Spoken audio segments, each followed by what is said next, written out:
Então temos 4 já equações. Navier-Stokes em X, em Y, em Z, essas 3 que acabamos de ver, e massa. Vamos para a energia. E a equação, e agora vocês vão ver que o processo é repetitivo, né? Eu posso até passar isso mais rapidamente, mas o que vamos fazer? Vamos medir a energia no instante t mais ΔT. Medir a energia no instante t. De novo, no instante t mais ΔT é o E1 mais o E2 em t mais ΔT. Medir a energia no instante t é o 3 e 1. E3, E1 em t. Se eu quiser saber o que variou a energia nesse sistema, é só diminuir uma da outra, e aí eu vejo quanto variou. Então é o que tinha em t mais ΔT menos o que tinha em t, isso é a variação de energia no sistema. Agora, de novo, quem é dE? Como é que é a variação da energia no sistema? Aí precisamos invocar, do mesmo jeito que na conservação da quantidade de movimento invocamos a segunda lei de Newton, tá? Aqui temos que invocar a primeira lei da termodinâmica, que diz que para um sistema a variação da energia é o calor que entra menos o trabalho que sai. Vocês estão cansados de saber disso da termodinâmica. É a primeira lei da termodinâmica para sistemas, que diz que o jeito de variar num sistema, para variar a energia do sistema, ou eu tenho um calor que entra ou um trabalho que sai. Dependendo do calor que entra e o trabalho que sai, vai ser a variação de energia do sistema, é lógico, né? Então, é só substituir agora isso, vamos dividir tudo por ΔT, tudo igual agora, né? Repeteco total. E1 em T mais ΔT menos E1 em T, no E1, né? É o nosso volume de controle. Então é a variação de energia no tempo no volume de controle. O E2 é o que sai, o E3 é o que entra, e isso é igual à variação da energia no sistema, na unidade de tempo. Por isso já é um pontinho em cima daqui, né? Porque está dividido por T. Calor que entra menos o trabalho que sai. E aí, só jogando aqui, o calor que entra, o que entra menos o que sai, tá? E vejam que energia que entra, energia que sai, é como é que ela entra e sai? Carregada pela massa, porque é uma vazão 2 e 3. Isso aqui é as 2 e 3, né? 2 e 3, que entra e que sai. É a massa, é levada pela massa. E aqui é alguma forma de calor que entra e trabalho que sai no sistema. E aí, repetindo, na hora que era massa, não tinha nem massa que saía nem que entrava. Na hora que era quantidade de movimento, essa variação era o somatório das forças. Agora é o calor que entra menos o trabalho que sai. O que nós temos que fazer agora? Temos que saber quem é o calor que entra e o trabalho que sai. Antes, precisávamos saber quem era o somatório das forças. Agora temos que saber quem é o calor que entra e o trabalho que sai. E a equação vai estar pronta. E de novo, o processo é todo igual. Nós temos o enunciado que entra, menos o que sai, trabalho, etc. Temos que transformar essa equação agora nas variáveis do escoamento. Vamos ter que saber quem é Qin, quem é o Wout, né, que é o calor, o trabalho que sai. Mas claro que esse pedacinho é sempre o mesmo, é uma integral de m ponto que transporta alguma coisa. Quando era massa, não tinha isso aqui. Quando dado movimento, tinha um V aqui. Agora tem um Ezinho pequeno, que é a energia por unidade de massa. Porque quando tinha o V lá, quantidade de movimento por unidade de massa é o V. Agora é a energia, né, por unidade de massa, que nós estamos chamando de E pequeno. E pequeno. Então, se eu quero saber quanto de energia, né? Não vou repetir tudo de novo, a integral, aqui assim, né? É só computar a massa que entra carregando o E pequeno. A massa que entra é ρ relativo dA vezes o E pequeno, né? Então, isso aqui está aqui, né? Isso está aqui, isso está aqui. Agora, nós podemos então pegar isso aí que já conhecemos. Quem é isso aqui? É tudo igual. É a variação no tempo da energia dentro do volume de controle. Ali, se você vê aqui, ficou VC. Qual é a energia dentro do volume? A integral de ρE dV, porque ρ vezes dV é a massa. Massa vezes E pequeno da energia. Então, agora é só jogar isso aqui ali, é só pegar isso aqui e jogar ali, e nós ficamos que o calor que entra no trabalho que sai, tem essa equação aqui, dá para invocar o teorema da divergência, e eu coloquei aqui alguma coisa só para lembrar, como tudo é igual. Lá nós tínhamos o somatório das forças, era a integral na área de V ρ relativo de A, mais ρV dV. Agora nós temos idêntico, em vez de ser somatório das forças, é o calor que entra no seu trabalho que sai, e aqui é igual, substitui o V pelo E, o resto é igual.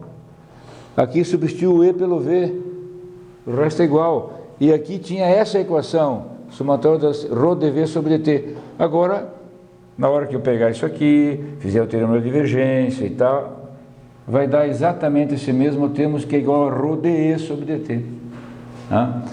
Aqui tem que aplicar a divergência aqui, juntar essas duas, né? Quer dizer, o volume que não varia com o tempo, etc. O integrando fica igual a... O integrando vai ficar igual a, né? ρ d, e vai aparecer esse termo aqui. Mas vejam, a semelhança é tudo igualzinho. A dedução é toda a mesma. Qual é o trabalho agora? É saber quem é. Primeiro nós tínhamos que achar o somatório das forças. Agora precisamos achar isso aqui. E vamos começar por aqui. Calor que entra sobre dV. Como é que calor pode entrar no sistema? Como é que energia pode entrar no sistema? Melhor assim. Como é que uma certa energia aqui pode entrar no sistema? Pode ser por difusão. Eu posso ter difusão aqui, condução de calor, né? Difusão através das paredes do sistema. Isso é permitido, né? Difusão de calor através das paredes do sistema. E isso, né, é uma forma, está aqui um desenho feito à mão aqui, a difusão entrando no sistema. Uma outra forma, que não é bem um calor gerado, na verdade é uma transformação de energia, mas que dá para entender como uma geração. Vocês imaginem que eu tenho uma resistência elétrica aqui dentro, uma corrente I que entra, e que essa resistência elétrica gera uma quantidade de energia aqui dentro. Vou chamar isso de calor gerado, né? A palavra, né, não é boa assim, calor gerado, porque na verdade ele não gerou, ele transformou uma corrente elétrica numa energia térmica, né? Quer dizer, mas nós vamos imaginar que possamos ter algum tipo de geração que possa se dar dessa forma. Então isso vai aumentar a energia desse sistema, é claro. Se eu tiver esse sistema aqui acontecendo, isso aqui vai aumentar a energia do sistema. Então nós temos o calor que pode entrar, digamos que ele seja por difusão pelas paredes aí do volume de controle, o sistema, mais o calor que é gerado. Como é que eu calculo o que entra por difusão? Lei de Fourier. O que entra é lei de Fourier. Quem é esse fluxo aqui? Q duas linhas vezes I mais Q duas linhas J. Fluxo de calor. Né? O fluxo de calor é um vetor, né? eu tenho um fluxo de calor aqui, por exemplo, ele tem sua componente, Qx tem sua componente, Qy. Tá? Se aqui for por unidade de área, né, eu tenho aqui duas linhas, De novo, para medir o fluxo de calor, para medir o calor que entra, eu vou precisar sempre da normal, né? Por isso está aqui, ó, Q escalar N ou Q dA, né? Que o N já está aqui dentro. Então, se eu quiser saber todo o calor que penetrou por difusão, é a mesma coisa de pensar em velocidade, né? Porque velocidade também é um vetor, fluxo de calor também é um vetor. Nós fazíamos V escalar N dA, aqui é Q escalar N dA. Que aplicando o teorema da divergência, isso é o div de Q dV. Então eu já sei que o que entra por difusão está expresso assim, ó. E será a lei de Fourier, claramente. O que é gerado, nós vamos dizer o seguinte, que o que tem aqui dentro é uma geração Q3 linhas, que é a unidade de volume, a integral no volume dV. Portanto, se eu juntar esses dois, aqui está com V, aqui está com V, junto esses dois, Q3 linhas menos div de Q. E é, né, calor por difusão. Então eu já conheço agora aqui, ó, com aquela regrinha, né, que o volume é pequeno e que ele não muda com o tempo, eu tenho então que o integrando aqui, divido isso aqui por dV, e esse integrando fica igual a isso, o integrando fica igual a isso aqui, Q sobre dV igual a esse integrando. Já achei calor que entra sobre dV, um pedacinho disso aqui, já achei. Agora, preciso outro pedaço, trabalho que sai sobre dV. E já lembramos de uma coisa então, que o trabalho que sai é menos o trabalho que entra. Claro, se eu tiver um sistema, um meio que faz um trabalho sobre esse sistema, ele é igual ao trabalho que o sistema faz sobre o meio. Então nós estamos querendo saber o trabalho que sai. Ele é igual a menos o trabalho que o ambiente faz sobre o sistema. Então, esse aqui, nós vamos procurar esse aqui, que é a mesma coisa que achar outro, né? Mas nós precisamos ali a menos o trabalho que sai sobre o dV. Nós vamos achar isso aqui, isso é o trabalho que as forças do escoamento fazem sobre o volume de controle. E que forças são? São as tensões que o escoamento faz sobre esse volume de controle que você identificou, né? Então é achar isso, é olhar as tensões, multiplicar pelas velocidades, é achar as energias que isso, né, são geradas em função do trabalho que o meio ambiente, o environment, né, faz sobre o volume de controle. Então, é só, vejam ali, ó, que a energia por unidade de tempo é obtida multiplicando aquelas tensões que nós já temos, e eu mesmo desenhei de antes, tensão vezes velocidade, força vezes velocidade é potência, né? Força vezes velocidade é potência. Ou seja, se eu pegar uma dessas tensões aqui, multiplicar pela área, vai dar força. Se eu multiplicar pela velocidade na direção dela, vai dar uma potência. É o trabalho que é feito sobre o volume de controle. Então, como é que é o trabalho que sai? Como é que é o trabalho que sai? É só computar. E agora não tem nada de direções. A equação da energia é um escalar. Não tem uma componente, duas componentes, três componentes de equação de energia. A equação de energia é um escalar, né? Não é vetorial como a quantidade de movimento. Então a equação de energia é fazer um balanço de todas essas energias que o sistema faz, que o ambiente faz sobre o volume de controle. Então como é que é? Pegar o tal xx, por exemplo, multiplicar pela área dy dz, isso dá uma força. vezes a velocidade nessa direção, que é U, isso é potência. Isso é trabalho, energia na unidade de tempo. Isso é potência.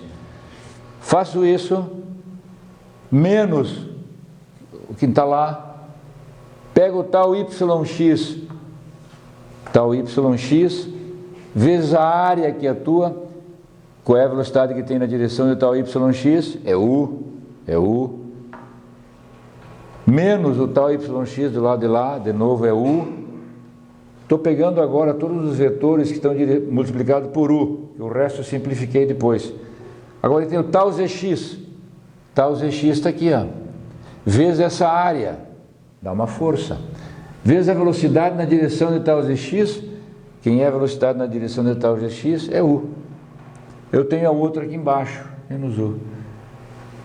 Fiz o somatório das potências, então exemplifiquei aqui para as forças atuando na direção X vezes a U, depois eu só indiquei aqui, né, que também são as tensões que atuam na direção Y vezes a V, mais as tensões que atuam na direção Z vezes o W, né, e mais as forças em cada uma das suas direções, a força na direção X vezes a U, a força na direção Y vezes a B, a força na direção Z vezes a W, vezes dx, dy, dz, quer dizer, se você dividir isso aqui agora, tudo por dx, dy, dz, né, nós vamos achar aqui menos o trabalho que sai sobre dv, que é o que nós estamos procurando, né? Nós estamos procurando esse, mas aqui eu acabei não trocando o inglês, do português para o inglês, né? Aqui é o out, né? Sai. E dividindo isso tudo por dx, dy, dz, nós vamos obter então aquela expressão que nós queremos, e todo esse lado direito que tem que substituir as tensões, né? Todas. Então, eu volto um pouquinho, porque vai dar, de novo, vai aparecer aqui a definição de derivada, né? Vejam só, se eu derivo isso aqui, divido por dx, dy, dz, aqui fica um dx aqui embaixo, desses dois termos. E aí fica tal x vezes u em x mais, menos tal x vezes u em x menos. Sobre ΔX é a derivada de tal xx vezes u. Aqui vai dar a derivada de tal yx vezes u, em relação a y, a derivada agora. Aqui vai dar a derivada em relação a z de tal zx vezes u. E aqui mais 3 derivadas e mais 3 derivadas. Sempre da tensão vezes a velocidade. Vejam lá então, relembrando, né? Ó, tá? Aquele primeiro termo dava a derivada de tal xx vezes u, depois tal yx vezes u, tal zx vezes u. Aqueles dois termos que eu deixei só indicados é as tensões vezes V e as tensões vezes W. Isso aqui é o que nós queremos, o trabalho que sai sobre dV. Temos que agora, obviamente, colocar aqui dentro quem são as tensões, tudo isso, né? Mas ainda dá para trabalhar um pouquinho nessa equação para facilitar, né? Veja que aí são produtos, né? Dá para abrir essas derivadas aqui. Dá para fazer aqui a primeira pela derivada da segunda, mas a segunda pela derivada da primeira em todos os termos. E vai dar o seguinte, né? Vejo que se a gente abrir aquelas derivadas, vai dar a primeira pela derivada da segunda, como tínhamos 3 termos, né? Vai aparecer u multiplicando 3 derivadas aqui, mais o b de x. E aqui também. E o outro pedaço, né? Porque era tal xx vezes u. Então aqui está a primeira pela derivada da segunda, aqui está a segunda pela derivada da primeira. Então separei os pedacinhos, né? Lá está todas na derivada, a primeira parte, e aqui está a segunda parte da derivada. Está claro, né? É o que foi feito. Mas olhando aqui, ó, vocês vejam que aqui tem exatamente, esquecem esse u aqui, o lado direito da equação, que é ρ de u dt, da equação do movimento. Estão lembrados lá que tínhamos isso? Eu vou escrever aqui que vale a pena. Nós tínhamos ρ de u dt, era delta sobre delta x de tal xx, mais delta sobre delta y, de tal yx mais delta sobre delta z de tal zx mais b de x. Veja que o que nós temos ali, ó, isso aqui, ó, é o que está aqui dentro. Então o que está aqui é U vezes ρ du dt. Aqui é V vezes ρ dV dt. É só trocar o U pelo V aqui. Isso. E aqui é W, ou seja, esse pedacinho aqui é o lado direito da nossa equação do movimento, multiplicado por W aqui. Então, se eu somar esses três aqui, já vamos ver que isso aqui vai dar uma derivada da velocidade, já chegamos lá. E mais esse pedaço, e mais esse pedacinho aqui. Aqui é que está um ponto interessante, que em muitas deduções dessa equação, em muitos textos aparecem agora somando ou diminuindo a equação do movimento. Na realidade é esse pedaço que aparece automaticamente se você abrir a derivada. Se você abrir a derivada. E agora você reconhece que esse pedacinho aqui é o lado direito da nossa equação do movimento. A segunda linha é o lado direito da outra equação componente. E a terceira linha da terceira componente da equação do movimento. E aquela abertura de derivada que deu esse pedaço aqui, está aqui colocado aqui. Vamos ver o que dá para fazer com isso? Dá para reconhecer que aqueles pedacinhos ρ, se eu multiplicar por ρ, eu tinha lá U du dt mais V dV dt mais W dV dt. Se eu multiplicar por ρ, isso é ρ sobre dt, V quadrado sobre 2, energia cinética. Que isso aqui dá exatamente aquilo ali. Porque a hora que você fizer essa derivada, quem é o V? São as componentes U, V e W. Então, aquele pedacinho, e não é demais eu voltar aqui, somando esses três aqui, ó, esses três, vai dar aquilo que está ali. U, du dt, ρv dv dt, que é o que está as três somas. Então o que ficou? Nós tínhamos lá, menos o trabalho que sai, tinha aquele pedaço em cima que virou isso aqui. As três linhas em cima, a gente identificou, ficou isso aqui. E esse lado é o pedaço de baixo ali, Então nós temos agora menos o trabalho que sai sobre dv, é isso que nós queremos. Aqui temos ρd sobre dt, dv quadrado sobre 2, isso aqui é energia cinética. E esse termo, que é um produto de tensões vezes gradientes de velocidade. Agora vamos definir um I, que é uma energia menos a energia cinética por unidade de massa, que seria aquele lá dividido por m. Isso aqui seria a nossa energia interna, o I, energia interna. Definir esse I, vamos definir assim, E,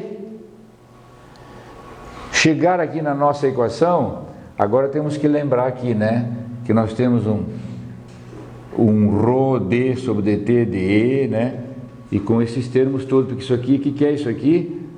O calor que entra sobre dV. E se agora, então vejam bem, eu não quero que vocês se percam aí, mas nós temos o seguinte, vou escrever aqui, nós temos o seguinte, tínhamos o calor, tínhamos ρd sobre dt, era igual o calor que entra, menos o trabalho que sai, sobre dV. Tínhamos isso. É isso que nós tínhamos, certo? Lembrar que era igual a ρdV sobre dt, que era o somatório das... exatamente isso. Isso sobre isso, a gente já determinou, é isso aqui, ó. É isso aqui. E o que nós estamos fazendo? Então, isso aqui já está lá escrito. O que estamos fazendo aqui é nesse lado da equação, ρ de sobre dt, subtrair dos dois lados v quadrado sobre 2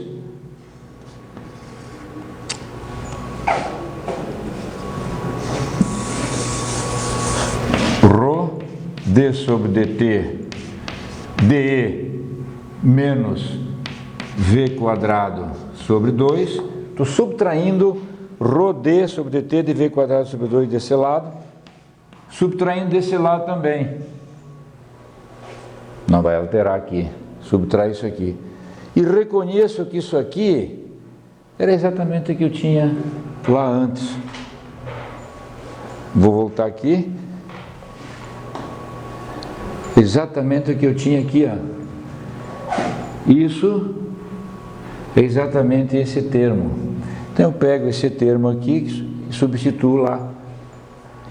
E nós temos então, né, reconheço que isso aqui era aquele termo lá, o próprio vermelho que eu circundei aqui.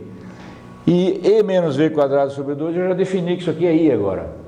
Então esse é ρ dI sobre dt, isso aqui seria o Qin sobre dV, e aqui está o W alto, só que já subtraí a energia e já tive um termo inteirinho, prontinho, desse aqui, colocado aqui. Outro detalhe na dedução das equações, e vocês vão ver isso no livro do Bejan, é que diz o seguinte: muitas vezes a pessoa parte da definição da equação da energia não considerando a energia cinética, já sai com a energia interna. Senão a energia cinética não é relevante e já sai com a energia interna.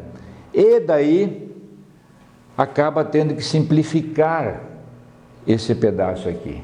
Mas não é preciso fazer isso. Se você trazer todos os termos, você já vai ver que a energia cinética ela está realmente já automaticamente considerada, e você não precisa deduzir a equação da energia dizendo que você vai desprezar a energia cinética. Aqui não tem nenhum lugar foi desprezada a energia cinética aqui. Mas muitos textos, agora o Bejan faz isso e comenta isso.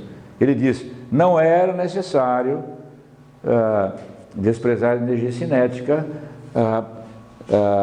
fazendo certas operações que são essas. Inclusive tem um exercício no livro dele que diz isso, mostre que a energia cinética lá não precisa ser desprezada para poder deduzir a equação, né? Então não precisa desprezar a energia cinética. E o que apareceu aqui agora?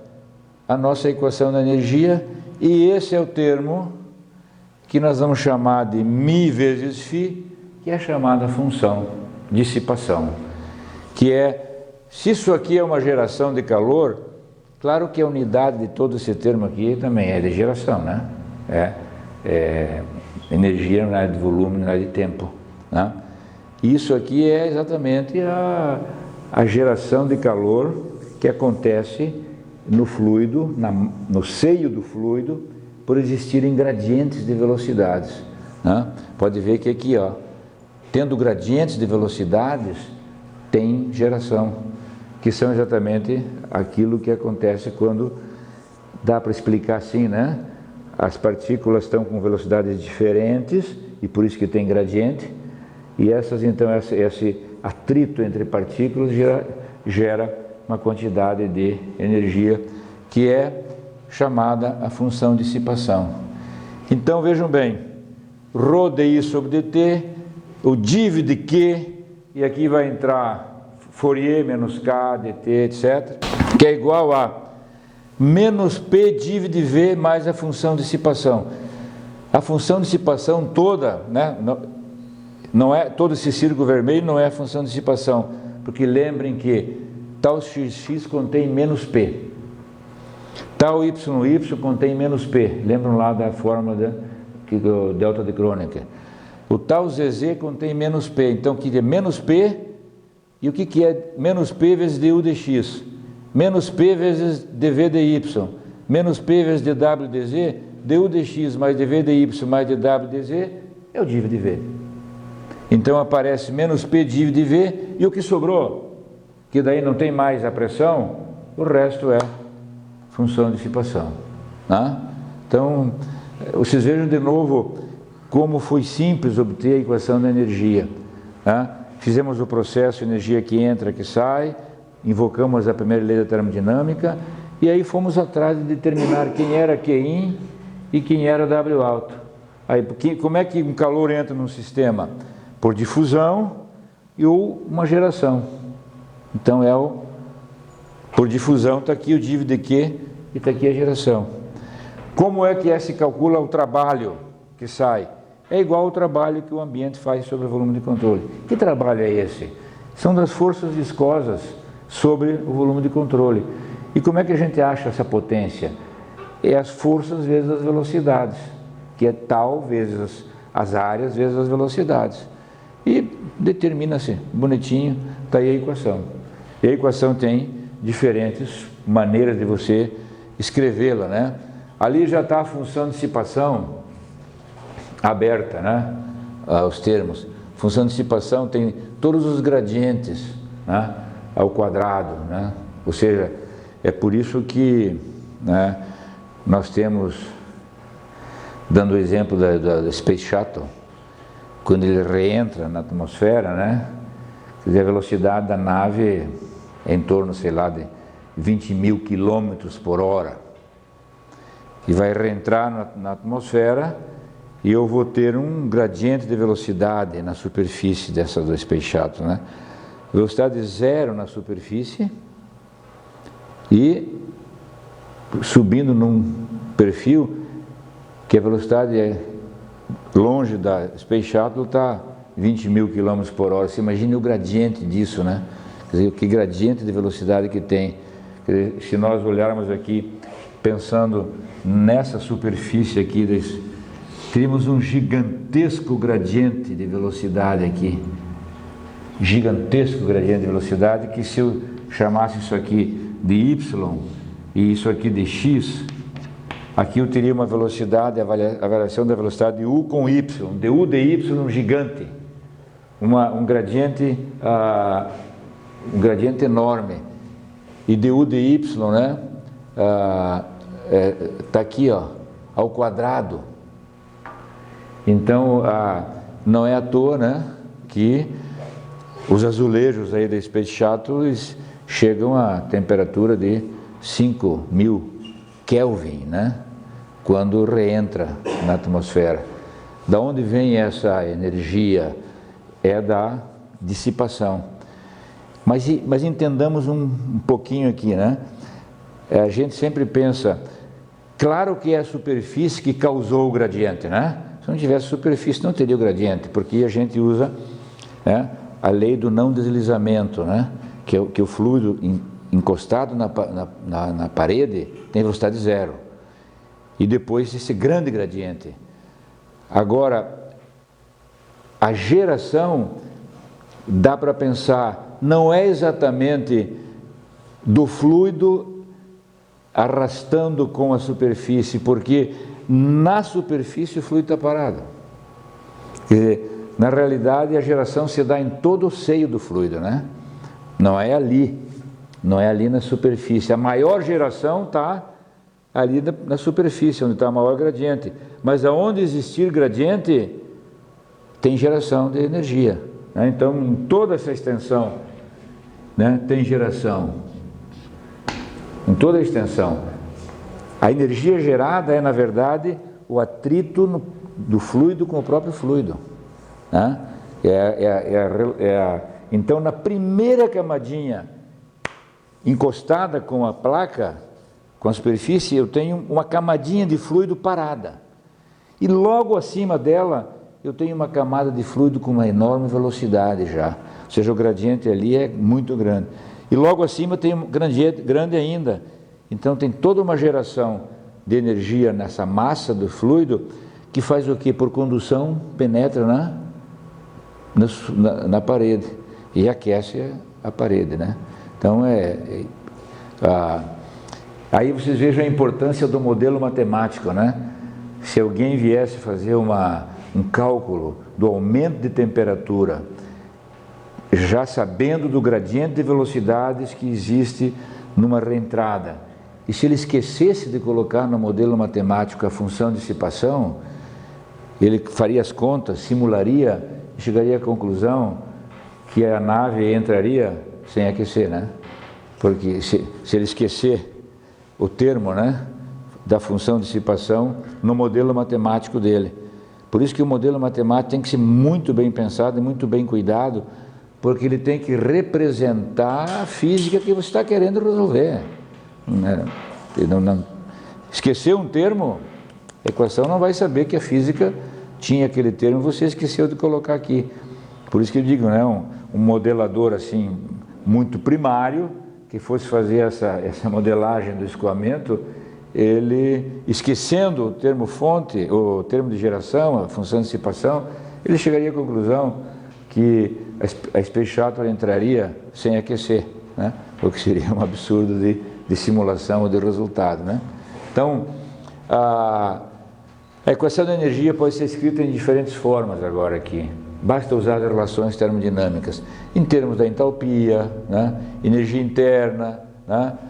Aí você pode substituir por a entalpia por CPT, aí você tem ρCp dt, né? Pela temperatura, aqui você vai jogar Fourier, né? Aqui o coeficiente de expansão, porque div de U, tenho em mente, né? O div de U é alguma coisa que ou comprime ou expande o fluido, né? Por isso ele está aqui junto com menos P div de U. E μφ é a função de dissipação. Eu posso transformar isso no coeficiente de expansão térmica e ter uma outra expressão. Posso escrever em termos de CV, calor específico a volume constante, ou em termos de CP. Mas a gente mais usa essa aqui, ó. Em termos de CP, ρCp dt de tempo, mais o div, né, menos o div de Q, e chamo a lei de Fourier agora, que é menos K grade de T, então menos menos mais, eu fico o div de K grade. Isso aqui é um laplaciano. Mais a geração, mais uma possibilidade de geração em função de expansões, e mais a função de dissipação. Vocês entendem bem esse beta T dp dt. Todos nós sabemos que se eu tiver um fluido expandi-lo, a temperatura vai cair, né? E se eu comprimir, a temperatura vai aumentar. Então,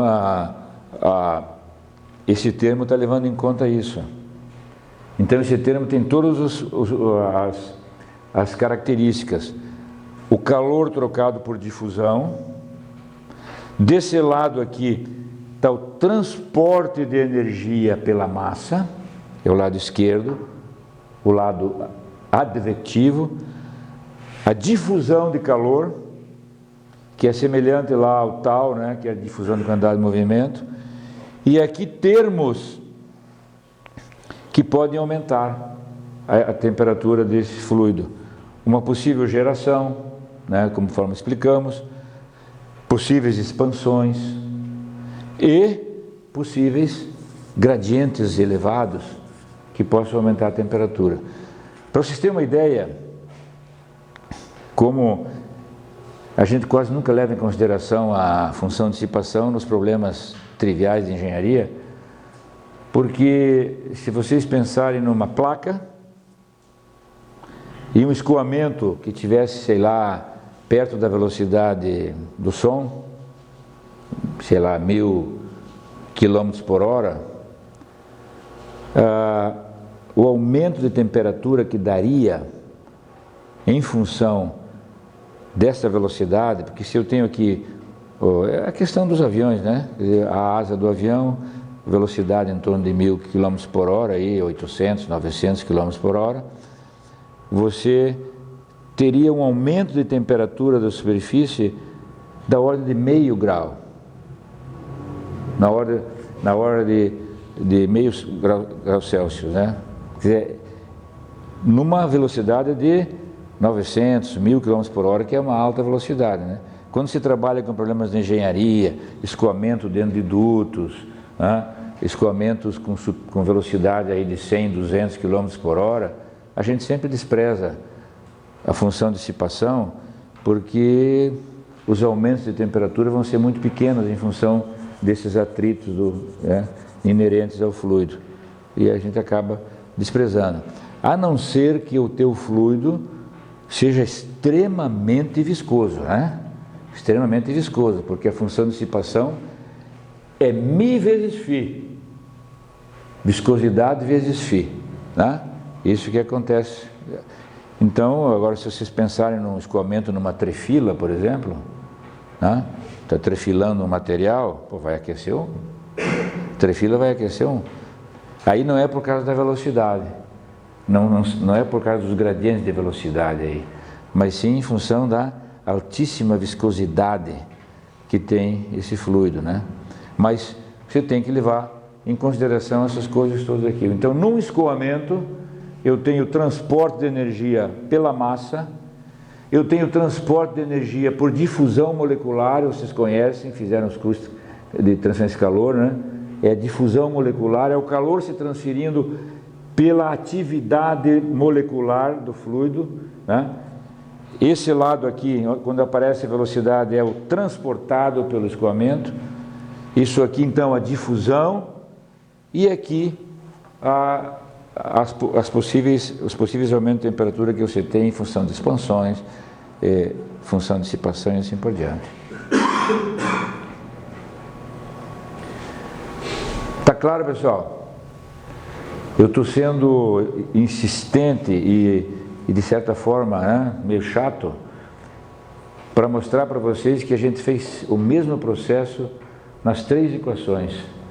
Quer dizer, o mesmo processo, só que na equação da conservação da massa a gente não precisou procurar nada, porque a variação da massa do sistema era 0. Na equação de Navier-Stokes a gente foi precisar procurar quem era o somatório das forças. E a gente foi lá e fez o somatório das forças. Na equação da energia, nós fomos buscar na primeira lei de termodinâmica, dizendo que, olha, você precisa calcular o calor que entra e o trabalho que sai. Ah, o calor que entra como é que é? Difusão ou geração. E o trabalho que sai? É igual ao trabalho que entra, que é a força o trabalho feito pelo ambiente sobre o volume de controle. Aí o que é isso? São tensões vezes velocidades. A força vezes velocidade. É simples, saiu isso aí, sem nenhum mistério para deduzir as equações, né?